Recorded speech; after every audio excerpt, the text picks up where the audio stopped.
Muita gente chegando por aqui se perguntando se é possível ser demitido, dispensado após o retorno do auxílio-doença. E aí, será que é possível ser demitido, dispensado imediatamente ao retorno ali do auxílio-doença, do período de afastamento por conta do auxílio-doença?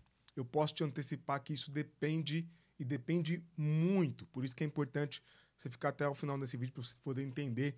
No final do vídeo, eu quero dar duas dicas muito importantes também, que pouca gente sabe e comenta, tá? Então vai valer a pena ficar nesse vídeo até o final. Fica aí que você vai entender. Você não perde tempo acompanhando o meu canal, né? Aqui eu descomplico e facilito a sua compreensão dos seus direitos e você entende sobre os seus direitos com quem defende direito, tá certo? Então vamos lá. Primeira coisa, existe uma diferença entre o auxílio-doença do auxílio-doença comum, tá? E o auxílio-doença acidentário.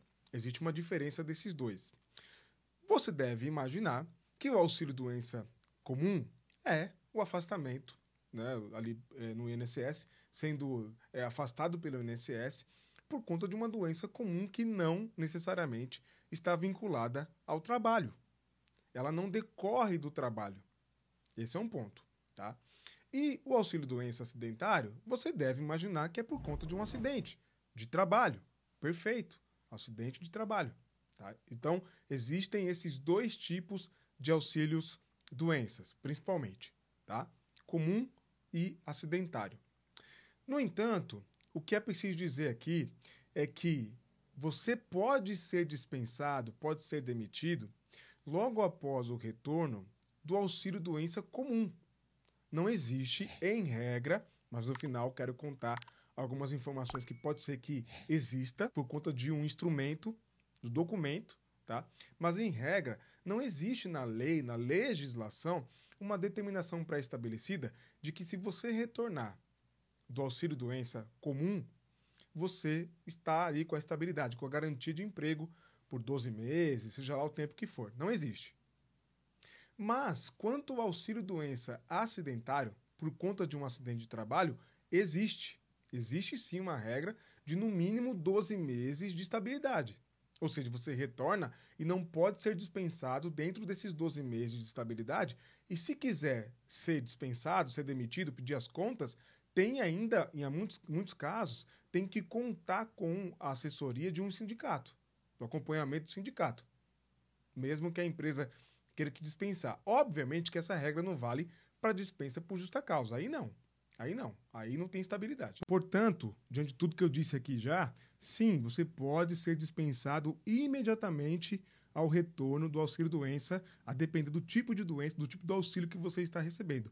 E não, você não pode ser dispensado imediatamente do retorno ao auxílio-doença, se ele for um auxílio-doença necessariamente acidentário, por conta de acidente de trabalho, ou seja, em razão de uma doença aí, oriunda do trabalho. Por isso que é importante consultar um advogado da sua confiança para analisar o caso concreto e te dar aí o seu parecer para que você não perca direito e nem dinheiro. Tudo bem? Tá certo. Se ficar alguma dúvida quanto a esses temas tratados aqui no vídeo, manda para mim no WhatsApp, entre em contato comigo, tá aqui embaixo o meu contato, primeiro comentário fixado, só clicar, já cai direto no WhatsApp do meu escritório e a gente vai te esclarecer a sua dúvida. Posto isso, dito isto, vamos avançar aqui. Tá? Agora eu quero falar com você sobre o auxílio-doença de doença que decorre, e aqui é um detalhe importante, decorre em razão do trabalho. Você foi acometido por uma doença em razão do trabalho. Aí você pode sim ter uma estabilidade, hein? Desses 12 meses principalmente. Que doenças são essas? Por exemplo, vou dar alguns exemplos aqui, tá? Uma doença em razão da digitação, LER, em razão da digitação excessiva, a lesão por esforço repetitivo, por exemplo. Uma doença de síndrome de túnel do carpo, pode ser também, em razão do trabalho que você exerce. Depressão, também pode ser uma doença em razão do trabalho.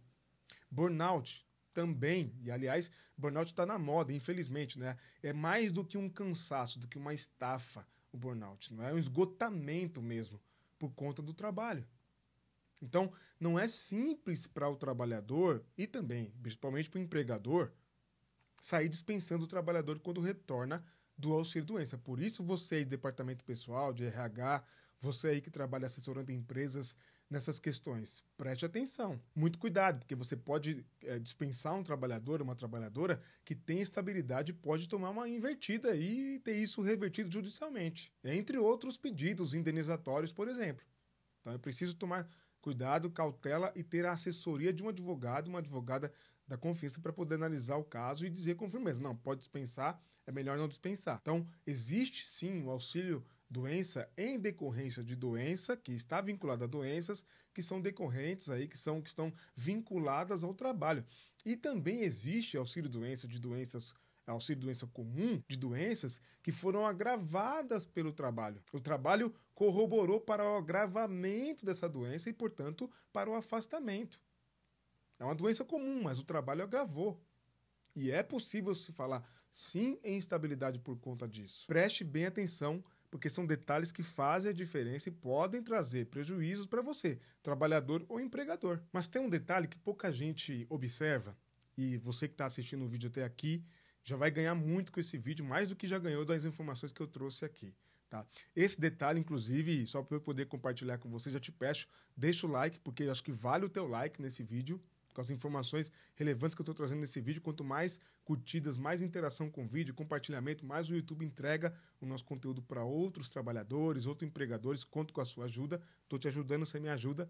Se inscreva no canal e ative todas as notificações no sininho aí, assim você recebe notificação de todos os vídeos que eu trato aqui no canal e trago aqui no canal. Você sabe, você que me acompanha de longa data, somos mais de 280 mil pessoas aqui no canal. Muito obrigado a vocês que acompanham. Aqui você não perde tempo acompanhando o meu canal, aqui meu compromisso é descomplicar e facilitar a compreensão dos seus direitos. Aqui você entende sobre os seus direitos com quem defende direitos. Não tem aventureiro por aqui não.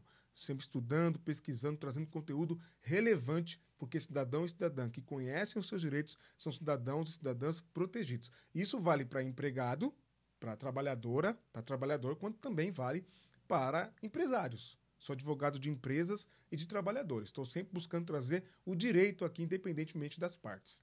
Agora, existe um documento, como eu estava falando lá no começo, um instrumento que pode mudar muita coisa nessa relação e quanto ao auxílio-doença, quanto ao afastamento, estabilidade e garantia de emprego do auxílio-doença. Esse documento é a Convenção Coletiva de Trabalho.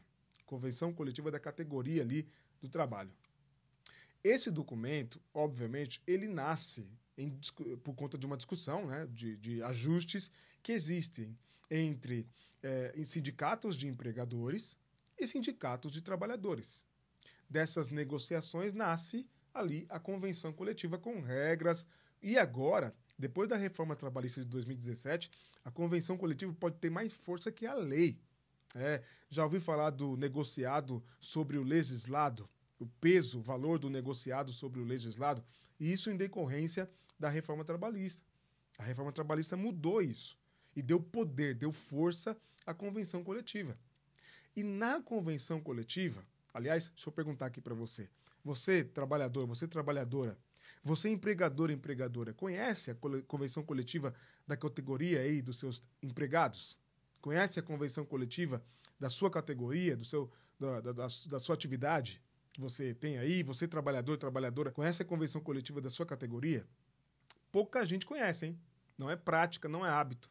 Aliás, tem até advogado que não conhece convenção coletiva e ingressa com o processo, deixa passar vários direitos dos trabalhadores, porque nem o trabalhador conhece, nem o advogado conhece. As convenções coletivas podem legislar sobre muitos temas e, no caso desse vídeo, legislar sobre auxílio, doença e estabilidade. Então, a convenção coletiva pode legislar e determinar ali e fixar um prazo maior de garantia de emprego, de estabilidade acima de 12 meses. Tá? Tem um mínimo de 12 meses, mas pode ser maior e pode ser até menor, a depender do que for estabelecido entre as discussões aí entre sindicatos patronais e de empregados. A convenção coletiva pode definir quais doenças que não necessariamente estejam vinculadas ao trabalho garantem ao trabalhador, quando do afastamento e do retorno desse afastamento do INSS por conta da reabilitação, pode garantir ao trabalhador que ele tenha uma garantia de emprego, uma estabilidade diferenciada. A convenção coletiva tem essa autonomia.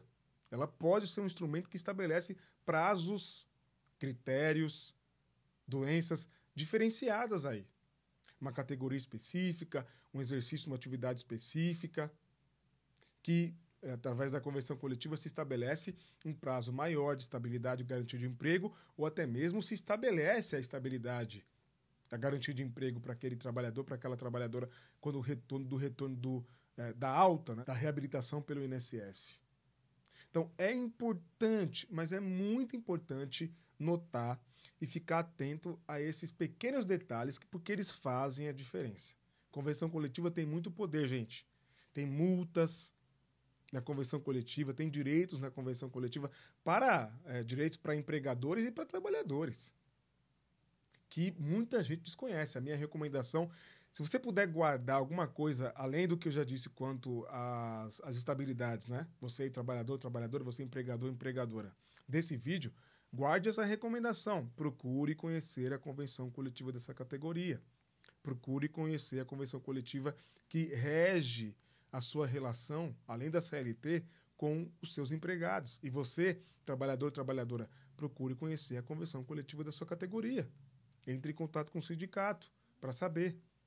É muito importante. Vou repetir o que eu disse agora há pouco. Convenção coletiva, hoje em dia, tem força de lei entre as partes.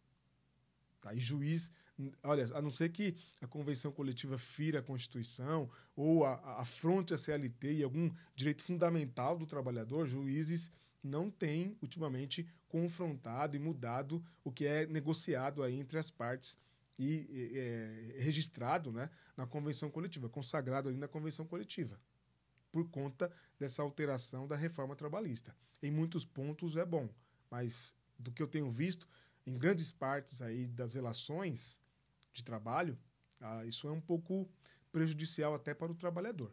Quer um exemplo disso? Não é exatamente o assunto do vídeo, mas, por exemplo, quanto à redução do horário do intervalo para descanso e refeição. Horário de almoço, na maioria dos casos, horário de janta, que tem convenções coletivas que autorizam ali a redução de 1 hora para 30 minutos. Então, juízes hoje em dia têm resistido muito, tem sido muito difícil conseguir esses 30 minutos a mais que o trabalhador, em tese, deveria ter direito de descansar. Antes da reforma trabalhista não era assim. Agora é, por conta de convenções coletivas que estabelecem que os empregadores podem estipular só 30 minutos de descanso, de refeição para os trabalhadores. Então é isso, gente. Se ficou alguma dúvida, mande para mim no WhatsApp, entre em contato comigo, vai ser um prazer. Eu e minha equipe estamos prontos para responder a sua dúvida, esclarecer algum ponto aí do vídeo que ficou meio obscuro ou algum ponto que você quer trazer novo. Fique à vontade para entrar em contato, vai ser um prazer ajudar. Eu vou deixar mais um vídeo aqui que trata sobre esse tema, tá? Importante, quanto mais conhecimento, melhor. Eu garanto para você não perde tempo adquirindo conhecimento. Pode ter certeza, cidadão que conhece seus direitos são cidadãos protegidos, minimamente protegidos. É importante saber sobre os seus direitos. Mais uma vez te peço, deixe seu like. Muito obrigado por assistir até aqui. Não esqueça, se inscreva no canal e ative todas as notificações. Bora buscar e chegar aí o quanto antes nos 300 mil inscritos aqui do canal. Gratidão a todos vocês que acompanham. Eu te vejo no próximo vídeo. Fique bem, fique atento ao seu direito e conte comigo, hein? Até mais.